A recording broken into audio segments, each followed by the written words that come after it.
Hello, everybody. I hope you had a good week off of school. I have another story I would like to share with you, but first, I have a question. Have you ever seen or witnessed something really cool? Maybe something that you would have to see it to believe it, or just had a really awesome experience? Today's story is something about that. So every day with Jesus was an exciting experience for his disciples as they followed him. Today our story tells us about a trip up a mountain that proved to be one of the most exciting journeys ever for 3 of his disciples. This story comes from the Gospel of Luke in the 9th chapter. Jesus took Peter, John, and James with him up a high mountain to pray. While he was praying, a miracle happened. His face and clothes started glowing dazzling white. Suddenly, the disciples saw the holy prophets Moses and Elijah talking with Jesus. The disciples were amazed to see this. Peter went to Jesus and said, "We should build 3 tents here to live in. One for you, one for Moses, and one for Elijah. This is such a holy place, and we should stay here." Then a large cloud came and covered the sun.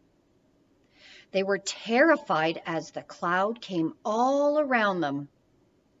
Then a voice from the cloud said, "This is my son, my chosen. Listen to him."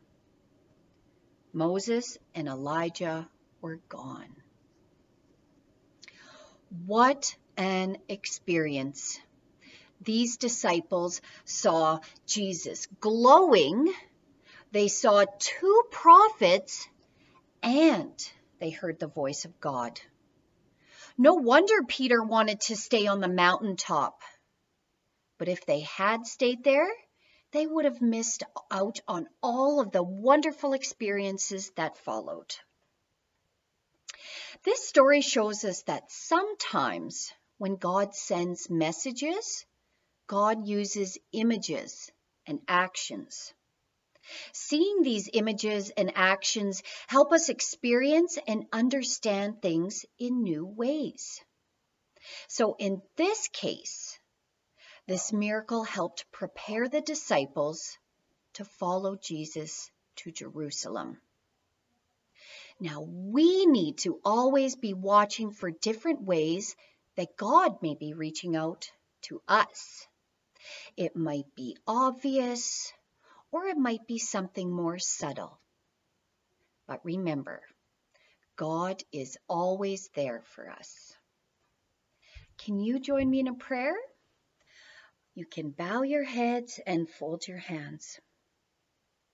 Dear God, you have spoken to us throughout the ages, and you are always finding new ways to reach out to us. Help us listen to you with wonder and follow you with curiosity. Amen. Now today is also Transfiguration Sunday, which is the last Sunday during the season of Epiphany. So starting next week, we will move into a new part of the church year called Lent. We will learn more about Jesus and hear about an even bigger event, Jesus' crucifixion and resurrection. Until next week, if you want to click the link below, you will find some activity sheets based on today's story. I hope you have a great day. Take care, stay safe, and I'll see you again.